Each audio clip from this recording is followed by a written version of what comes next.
नमस्कार दोस्तों, this is advocate Pawan Sharma. आप सब मुझे विसल ब्लोअर राजू शर्मा के नाम से जानते हो। दोस्तों, मेरा सिर्फ एक मकसद आप सबको आपके कर्तव्यों के प्रति और अधिकारों के प्रति भी जागरूक करवाना है। दोस्तों, ये महामारी का दौर चला, लॉकडाउन होने की वजह से काफ़ी लोगों के कारोबार ठप से हो गए हैं। ज़्यादातर परिवार वालों को इस समय मुश्किल जो आ रही है कि स्कूल्स का नया सेशन शुरू हो चुका है और लॉकडाउन होने की वजह से लोगों के बिजनेस बंद होने की वजह से लोगों के इनकम सोर्सेज बंद होने की वजह से इतने पैसे नहीं है वो एकदम से अपने बच्चों की एडमिशन फीस दे और आगे जो 2-3 महीने की फीस है वो जमा करवा पाए। तो इस संबंध में हिंदू सिख जागृति सेना के प्रेसिडेंट प्रवीण डंग जी के पास मैं उनके विचार लेने आया हूं। प्रवीण जी, सबसे पहले आपका स्वागत है। नमस्कार जी। प्रवीण जी, आप स्कूलों के प्रति काफ़ी समय से संघर्ष कर रहे हो। वे जो स्कूल फीस वगैरह लेते हैं एक्स्ट्रा, मैं ये जानना चाहूँगा, ये महामारी के दौरान आपने कुछ दिन पहले आवाज़ उठाई थी भी स्कूल है वो अपने एडमिशन फीस माफ़ करें या स्कूल की फीस माफ़ करें। तो एक तरफ गवर्नमेंट कह रही है भी अपने सभी कर्मचारियों को सभी लोग सैलरी दें। अगर स्कूल्स अब बच्चों की एडमिशन फीस माफ़ कर देते हैं या फीस माफ़ कर देते हैं तो ये स्कूल्स का जो साइकिल कैसे चलेगा? ऐसा है जी, ये जो इस समय क्लैमिटीज चल रही है ये कोई मैन मेड क्लैमिटी नहीं है, ये एक नेचुरल डिज़ास्टर है जिसमें कुदरत ने हमें एक वेकअप कॉल दी है। और मैंने जो आवाज़ उठाई थी उसमें मैंने एक लॉजिकल बात की थी कि ये जो पीरियड लॉकडाउन का चल रहा है ये खाली स्कूलों के ऊपर विपत्ति नहीं है, हर इंसान जो इस धरा पे रहता है उसके ऊपर विपत्ति है।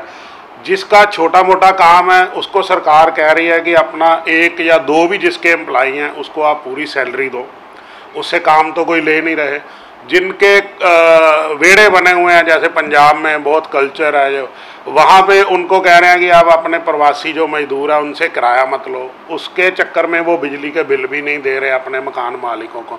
तो जो पंजाबी लोग हैं बड़े दिल वाले हैं, उन लोगों ने सरकार के इस फरमान को पॉजिटिव वे में लेते हुए किसी आदमी से किराया नहीं लिया और किसी ने अपने किसी एम्प्लॉई की सैलरी नहीं रोकी काम ना होने के बावजूद।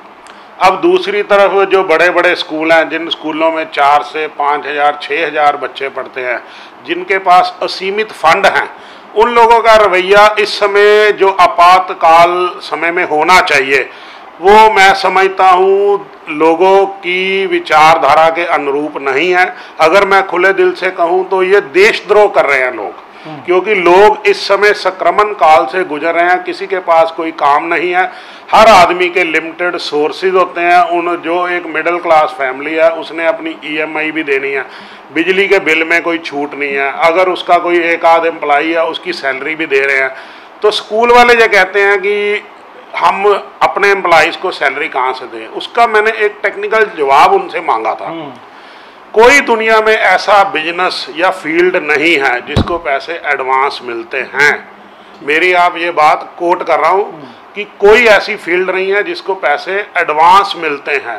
केवल केवल स्कूल ही होते हैं जो बच्चों से 3-3 महीने की फीस एडवांस लेते हैं। और दूसरी बात मैं बड़ी जिम्मेवारी से कह रहा हूँ, अगर किसी स्कूल वाले को मेरी बात पे एतराज़ है तो वो पुलिस में जाके मेरी शिकायत कर सकता है, मैं वहाँ भी वही ठोक के जवाब दूंगा। अगर मैं गलत होऊंगा तो वो मुझ पे पुलिस की कार्रवाई भी करवा सकते हैं।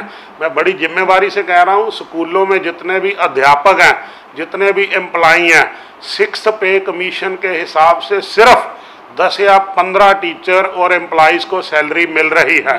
बाकी जो 80 से 85% तक इनके टीचर और एम्प्लॉइज़ हैं उनको मिनिमम जो गवर्नमेंट की तरफ से तजवीज़ ग्रेड है वो भी नहीं दिया जा रहा। किताबों में दिया जा रहा है पर असल में नहीं दिया जा रहा।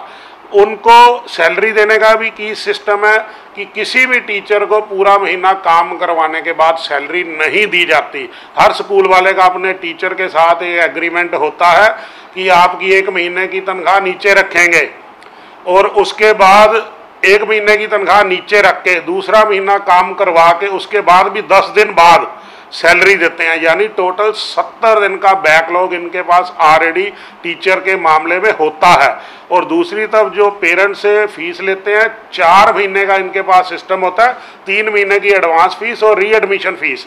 अगर उस पैसे का पूरे साल का, ये जो कहते हैं ना कि इनको इंटरेस्ट पड़ता है, इनको ब्याज पड़ता है, बिल्कुल गलत है। इनको उल्टा ब्याज मिलता है पेरेंट्स द्वारा दिए एडवांस पर।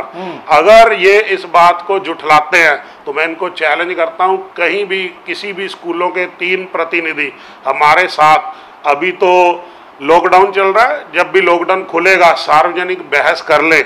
हमारी तरफ से मैं बैठूंगा, एक साथी मेरा और बैठेगा, और उसमें मैं इनको पूरा गारंटी से साबित कर दूंगा कि आपको ब्याज पड़ता नहीं है, आपको ब्याज मिलता है। और इस मामले में हम कोई समझौता नहीं करने जा रहे।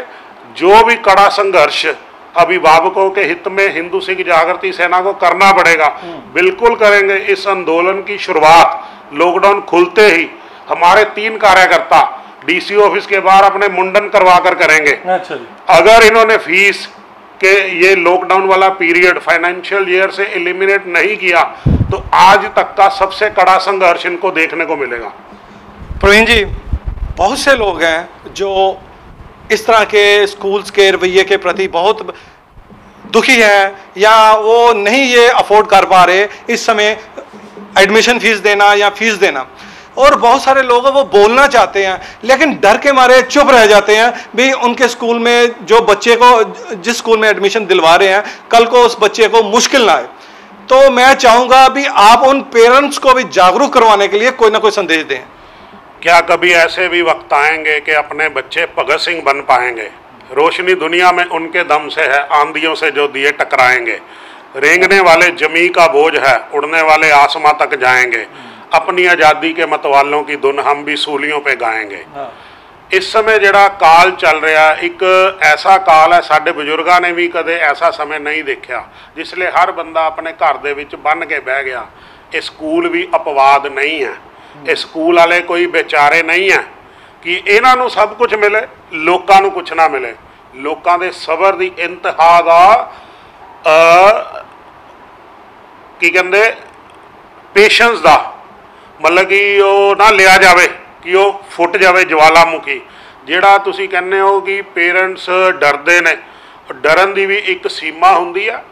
जे अगर ये लोग साडे बच्चों की गर्दन के उत्ते हथ रख के साडे पेरेंट्स की जेब जिहड़ी पहलां ही फटी हुई है उहदे विच हथ पाउण की कोशिश करनगे, हथ इन्हां दे सड़ जाणगे।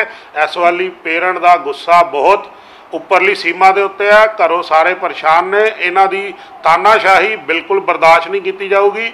एक तुसी जिहड़ी मेरे नाल शुरू तो गल कीती सी कि कोर्ट्स दे विच, सुप्रीम कोर्ट दे विच प्राइवेट कॉलेज वाले गए कि साडियां फीसां नहीं रोकियां जा सकदियां। सुप्रीम कोर्ट ने इमीडिएटली कहता कि असी किसी कॉलेज नूं फीस रोकण लई नहीं कह सकते। मैं अज कोर्ट नूं भी एक अपील करनी चाहना, जिसले तो तुहाडे कोल आम इंसान इंसाफ लैन आंदा तुसी उहनूं तरीका सालों साल पाने हो। मैं एक कोट करदा केस गीता दीवान वर्सी state of Punjab, medical history नाल जुड़िया होया केस है। सुप्रीम कोर्ट दे अगर माननीय कोई जज साहब इस वीडियो नूं देखदे होण तां तुहानूं पता होना है, मैथ्यूज वर्सी स्टेट ऑफ राजस्थान दे विच तुसी एक निर्णय दिता सी किसी डॉक्टर के उत्ते उन्ना चेकर परचा दर्ज नहीं हो सकता जिन्ना चेकर मैडिकल बोर्ड उन्होंने दोषी ना ठहरावे। गीता दीवान वर्सी state of Punjab case they which local Ludhiana level के मैडिकल बोर्ड ने डॉक्टरों को दोषी ठहराया था। उस तो बाद MCI दे कोल कार्रवाई ली गई सी, उन्होंने PGI का एक मैडिकल बोर्ड बनवाया सी, उन्हें डॉक्टरों को दोषी ठहराया था। उस तो बाद तीसरा बोर्ड PMC का पंजाब मैडिकल कौंसल का 7 डॉक्टरों का, उन्हें डॉक्टरों को दोषी ठहराया था। होना तो ये चाहिए सी इमीडिएटली कंप्लायंस करते हुए सुप्रीम कोर्ट के निर्णय के मुताबिक तुरंत डॉक्टरों के उत्ते परचा होना चाहिए सी। पर 25,699 CWP असी हाई कोर्ट के कंप्लायंस लिए लगाई हुई है साल 2016 की। हाले तक वो तरीका पै रही ने, जिथे तो आम आदमी को इंसाफ की गल आती है तुसी उदों मूँह दे विच निप्पल दे के बैठ जाते हो। जिसले वास्ट लोगों को इंसाफ देने की गल आती है तुसी पूंजीपति लोगों के अगे घुटने टेक देने हो। ਕੋਰਟ ਦੀ ਭੂਮਿਕਾ ਵੀ ਸਵਾਲਾਂ ਦੇ ਨਿਸ਼ਾਨੇ ਦੇ ਵਿੱਚ ਆ ਵੀ ਕਿਉਂ ਤੁਸੀਂ ਸਕੂਲਾਂ ਦੇ ਮਾਮਲੇ 'ਚ ਲੀਨੀਅਟ ਹੋ ਜਾਂਦੇ ਹੋ, ਜਿਹੜੇ ਖੂਨ ਚੂਸਦੇ ਨੇ ਲੋਕਾਂ ਦਾ। ਅੱਜ ਇਹ ਸਾਬਤ ਹੋ ਚੁੱਕਾ ਹੈ। ਜਿਹੜਾ ਪੰਜਾਬ ਵਿਧਾਨ ਸਭਾ ਨੇ 2014 ਦੇ ਵਿੱਚ ਕਾਨੂੰਨ ਬਣਾਇਆ ਹੋਇਆ ਸਕੂਲਾਂ ਦੇ ਉੱਤੇ, ਉਹਦੇ ਵਿੱਚ ਸਾਫ਼ ਔਰ ਸਪਸ਼ਟ ਲਿਖਿਆ ਹੋਇਆ ਕੋਈ ਸਕੂਲ 8% ਤੋਂ ਵੱਧ ਕਿਸੇ ਹਾਲਤ ਦੇ ਵਿੱਚ ਫੀਸ ਨਹੀਂ ਵਧਾ ਸਕਦਾ। ਪਰ 8% ਨੂੰ ਵੀ ਇਹ ਟੇਕ ਇਟ ਗਰੰਟਡ ਲੈ ਲੈਂਦੇ ਨੇ, ਜਦ ਕਿ ਉਹਦੇ ਵਿੱਚ ਇੱਕ ਕਲਾਸ ਹੈ। ਅਗਰ ਸਕੂਲ ਦੇ ਕੋਲ ਕੋਈ ਸਪੇਅਰ ਪੈਸਾ ਪਿਆ ਤਾਂ 1% ਵੀ ਉਹ ਫੀਸ ਨਹੀਂ ਵਧਾ ਸਕਦਾ। ਦੂਸਰੀ ਗੱਲ ਉਹਨਾਂ ਨੇ ਇਹ ਕਹੀ ਹੋਈ ਹੈ ਕਿ ਸਕੂਲ ਫੀਸ ਵਧਾਉਣ ਤੋਂ ਪਹਿਲਾਂ ਪੇਰੈਂਟ ਟੀਚਰ ਐਸੋਸੀਏਸ਼ਨ ਦੇ ਕੋਲੋਂ ਕੀ ਕਹਿੰਦੇ ਮੀਟਿੰਗ ਕਰਕੇ ਉਹਨਾਂ ਨੂੰ ਆਪਣੇ ਸਕੂਲ ਦੇ ਅਕਾਊਂਟ ਦੇਣਗੇ ਔਰ ਉਹਨਾਂ ਦੀ ਤਸੱਲੀ ਕਰਾਉਣਗੇ ਕਿ ਸਾਨੂੰ ਇਸ ਫੰਡ ਲਈ ਪੈਸੇ ਚਾਹੀਦੇ ਨੇ। ਪਰ ਕਦੇ ਵੀ ਉਹਨਾਂ ਨੇ ਇਹ ਸਿਸਟਮ ਨਹੀਂ ਅਪਣਾਇਆ। ਮੈਂ ਪੇਰੈਂਟਸ ਨੂੰ ਅਪੀਲ ਕਰਦਾ, ਜਿਹੜਾ ਸਕੂਲ ਐਸੇ ਹੀ ਧੱਕੇਸ਼ਾਹੀ ਕਰਦਾ, ਸਕੂਲ ਜਿੰਨੇ ਵੀ ਨੇ ਇਹ ਸਾਰੇ RTI ਦੇ ਦਾਇਰੇ 'ਚ ਆਉਂਦੇ ਨੇ। ਨਵੇਂ ਬਣੇ ਹੋਏ ਕਾਨੂੰਨ ਦੇ ਮੁਤਾਬਕ ਤੁਸੀਂ ਡਿਵੀਜ਼ਨਲ ਕਮਿਸ਼ਨਰ ਆਪਣੇ ਸੰਬੰਧਿਤ ਨੂੰ ਕੰਪਲੇਂਟ ਕਰੋ, ਰਿਟਨ ਦੇ ਵਿੱਚ ਆਪਣੇ ਸਕੂਲ ਦਾ ਰਿਕਾਰਡ ਮੰਗੋ। ਵੈਸੇ ਮੈਂ ਇੱਕ ਸਕੂਲ ਮਾਲਕਾਂ ਨੂੰ ਵੀ ਬੇਨਤੀ ਕਰਦਾ, ਜਿੱਦਾਂ ਤੁਸੀਂ ਝਿੰਗਾੜ ਰਹੇ ਹੋ, ਚੀਕ ਚਿਹਾੜਾ ਪਾ ਰਹੇ ਹੋ ਕਿ ਤੁਹਾਡੇ ਜਿਹੜੇ ਰਾਸ਼ਟਰ ਨਿਰਮਾਣ 'ਚ ਲੱਗੇ ਤੁਹਾਡੇ ਟੀਚਰ ਨੇ, ਉਹਨਾਂ ਦਾ ਭਵਿੱਖ ਖਤਰੇ ਦੇ ਵਿੱਚ ਹੈ, ਤੁਹਾਨੂੰ ਇਹ ਚਾਹੀਦਾ ਆਪਣੇ ਸਕੂਲ ਦੀ ਬੈਲੈਂਸ ਸ਼ੀਟ ਤੁਸੀਂ ਬੱਚਿਆਂ ਦੇ ਹੱਥ ਪੇਰੈਂਟਸ ਨੂੰ ਭੇਜੋ। ਉਹ ਪੂਰੀ ਬੈਲੈਂਸ ਸ਼ੀਟ ਨੂੰ ਸਟੱਡੀ ਕਰਨ। ਜੇ ਤੁਸੀਂ ਕਹੋ ਕਿ ਉਹਦੇ ਫੋਟੋਕਾਪੀ ਦੇ ਬਹੁਤ ਪੈਸੇ ਪੈਣਗੇ, ਅਸੀਂ ਇਸ ਗੰਭੀਰ ਹਾਲਾਤ ਦੇ ਵਿੱਚ ਵੀ ਤੁਹਾਡੀ ਖਾਤਰ, ਤੁਹਾਡੇ ਘਰ ਦੀ ਰੋਟੀ ਚਲਾਉਣ ਦੀ ਖਾਤਰ ਇਹ ਫੀ ਜਿਹੜੇ ਫੋਟੋਕਾਪੀ ਦੇ ਪੈਸੇ ਅਸੀਂ ਦੇ ਦੇਵਾਂਗੇ, ਪਰ ਤੁਸੀਂ ਉਹ ਭੇਜੋ ਤਾਂ ਕਿ ਅਸੀਂ ਤੁਹਾਡੇ ਰਿਕਾਰਡ ਨੂੰ ਚੈੱਕ ਕਰ ਸਕੀਏ। ਇਹ ਰਿਕਾਰਡ ਤੁਹਾਡਾ ਨਹੀਂ ਹੈ, ਤੁਸੀਂ ਕੋਈ ਇਹਦੇ ਵਿਅਕਤੀਗਤ ਓਨਰ ਨਹੀਂ। ਐਸ ਪਰ ਕਾਨੂੰਨ ਤੁਸੀਂ ਇਹ ਜਿੰਨੇ ਸਕੂਲ ਚਲਾਉਂਦੇ ਹੋ, ਸੁਸਾਇਟੀ ਐਕਟ ਦੇ ਅੰਡਰ ਚਲਾਉਂਦੇ ਹੋ, ਇਹ ਤੁਸੀਂ ਨੋ ਪ੍ਰੋਫਿਟ ਨੋ ਲੋਸ ਕਹਿ ਕੇ ਚਲਾਉਂਦੇ ਹੋ। ਅਗਰ ਇਹ ਤੁਸੀਂ ਕਹਿੰਦੇ ਹੋ ਤੇ ਤੁਹਾਡੇ ਵਿਵਹਾਰ ਦੇ ਵਿੱਚ ਵੀ ਇਹ ਝਲਕਣਾ ਚਾਹੀਦਾ। ਤੇ ਇਸ ਕਰਕੇ ਤੁਸੀਂ ਉਹ ਕਾਪੀ ਭੇਜੋ, ਅਸੀਂ ਚੈੱਕ ਕਰਾਂਗੇ, ਅਸੀਂ ਵਿਚਾਰ ਕਰਾਂਗੇ ਕੀ ਤੁਹਾਨੂੰ ਇਮਦਾਦ ਦੀ ਲੋੜ ਹੈ ਟੀਚਰਸ ਲਈ। ਅਸੀਂ ਉਹਦੇ 'ਤੇ ਜ਼ਰੂਰ ਗੰਭੀਰਤਾ ਨਾਲ ਵਿਚਾਰ ਕਰਕੇ ਤੁਹਾਡੇ ਨਾਲ ਪੋਜ਼ਿਟਿਵ ਹੋਵਾਂਗੇ। ਪਰ ਇੱਕ ਗੱਲ ਮੇਰੀ ਯਾਦ ਰੱਖਿਓ, ਸਕੂਲ ਕੋਈ ਦੁਨੀਆ ਤੋਂ ਅਲੱਗ ਨਹੀਂ ਹੈਗੇ। ਜੇ ਦੁਨੀਆ ਦੇ 3 ਮਹੀਨੇ ਖਰਾਬ ਹੋਏ ਨੇ ਤੇ ਤੁਹਾਨੂੰ ਵੀ ਆਪਣੇ ਫਾਈਨੈਂਸ਼ੀਅਲ ਈਅਰ 'ਚੋਂ ਇਹ 3 ਮਹੀਨੇ ਐਲੀਮੀਨੇਟ ਕਰਨੇ ਪੈਣੇ ਆ। ਇਹਦੇ ਲਈ ਸੰਘਰਸ਼ ਕਰਾਂਗੇ। मैं पेरेंट्स ਨੂੰ भी एक अपील करदा, ख्वाहिशों से नहीं गिरते हैं फूल झोली में, कर्म की शाख को हिलाना पड़ता है, कुछ नहीं होगा कोसने से अंधेरे को, अपने हिस्से का दिया खुद ही जलाना पड़ता है। डट के खड़ो अपने स्कूलों के खिलाफ, कोई ये ਤੁਹਾਡੀ जान नहीं लै सकते। अगर अन्याय हो रहा, अन्याय के खिलाफ बोलना सानू साडे संविधान ने सिखाया। असी अपने संविधान मुताबिक जुलम के खिलाफ बोलना और अन्यायपूर्वक ਜਿਹੜੀਆਂ ਸਕੂਲ ਦੀਆਂ ਨੀਤੀਆਂ ਨੇ ਉਹਦੇ ਉੱਤੇ ਡਟ ਕੇ ਅਸੀਂ संघर्ष करना। बहुत अच्छे विचार है प्रवीण जी। प्रवीण जी, मैं आखिर में आपसे ये चाहूँगा कि जो महामारी के दौरान जो लॉकडाउन हुआ, वहाँ पे पुलिस कर्मचारियों ने अपनी सेवाएं दी हैं या डॉक्टर्स ने अपनी जो सेवाएं दी हैं, और ख़ास करके वॉलंटियर्स जो लोगों ने वॉलंटियर बन के सेवा दी है, आप उनके बारे में कुछ संदेश दें। सबसे पहले तो मैं इसमें आपके ऐड ऑन करना चाहूँगा, आप 2 सेक्टर भूल गए। सबसे ज़रूरी सेक्टर जो इस समय बहुत विशेष सेवा दे रहा है वो है हमारे मीडिया के कर्मचारी, जिनका कहीं भी जिक्र नहीं है, किसी की सरकार के एजेंडे में नहीं है। मैं सबसे पहले आपके माध्यम से सरकार से मांग करता हूँ, जितने भी हमारे मीडिया कर्मी आज इस संक्रमण काल में मुश्किल समय में लोगों तक सूचना पहुंचा रहे हैं, जहां एक एक मिनट दिन का बीतना मुश्किल है। आप 1 घंटे के लिए हमें समाचार पत्र प्रोवाइड करते हो, टीवी पे न्यूज़ देते हो, वेब चैनल पे हमें सूचना भेजते हो, जिसकी जितनी सराहना की जाए कम है। मैं सरकार से मांग करता हूं, जितने भी मीडिया कर्मी इस समय फील्ड में लोगों की सेवा कर रहे हैं, उनके लिए भी 50-50 लाख का बीमा जैसे बाकी फील्ड के क्षेत्रों में दिया गया उनको भी दिया जाए। जो सरकारी कर्मचारियों के लिए इस संक्रमण काल में सरकार की तरफ से पैकेज घोषित किए जाए हैं, सुरक्षा किटें घोषित की गई हैं, वो भी मीडिया कर्मियों को सरकार की ओर से दी जाए। दूसरी बात, आप एक चीज़ भूल गए थे, मैंने इस संक्रमण काल में एक अपील की थी।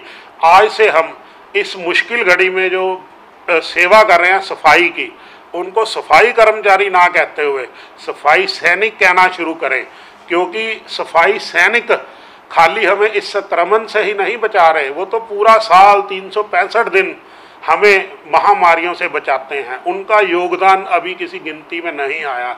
मुझे ऐसा भी पता चला है कि सिविल हॉस्पिटल में अभी टेम्परेरी बेसिस पे कुछ लोगों से काम लिया जा रहा है। कुछ सफाई सैनिक जो हैं टेम्परेरी बेसिस पे काम कर रहे हैं। अगर उनकी तनख्वाह को देखा जाए तो बहुत कम है, किसी की तनख्वाह 4500 रुपये है, किसी की 6500 रुपये है। मेरी सरकार से विनती है इन लोगों का भी ध्यान रखा जाए। बेशक इनको इमरजेंसी में अभी पक्का ना किया जाए, पर इनको एक आश्वासन दिया जाए कि आपको 2 साल बाद 3 साल बाद सरकार की तरफ से पक्का कर दिया जाएगा। यही इनके कार्यों को हमारे लोगों का एक सल्यूट है, ये बनता भी है। जैसे कुंभ के मेले के दौरान प्रधानमंत्री जी ने सफाई सैनिकों के पांव धोकर उनके प्रति नतमस्तक हुए थे, हम सभी का भी फर्ज है उनके प्रति नतमस्तक हों। और आपने एक बोला कि पुलिसकर्मी क्या लाजवाब इस समय ड्यूटी कर रहे हैं, जो सैलरी मायने नहीं रखती, अपनी जान को खतरे में रखते हुए जो कोई भी इस समय ड्यूटी कर रहा है, डॉक्टर हमारे कुछ जो कर रहे हैं, उन सभी को मैं नमन करता हूं। और हमारे जो वॉलंटियर जिन्होंने अपना परिवार छोड़ के सड़कों पे पुलिस को सहयोग कर रहे हैं, लोगों को जागरूक कर रहे हैं, स्टे होम, उन लोगों को भी मैं सैल्यूट करता हूं। आने वाले समय में मैं उनके उज्जवल भविष्य की कामना भी करता हूं। दोस्तों, ये एक विशेष मुलाकात थी हिंदू सिख जागृति सेना के प्रधान श्री प्रवीण डंग जी के साथ, और मैं इनको बहुत बहुत धन्यवाद करता हूँ। इन्होंने हमें अपना कीमती समय दिया। बहुत बहुत धन्यवाद। धन्यवाद जी, आपका धन्यवाद।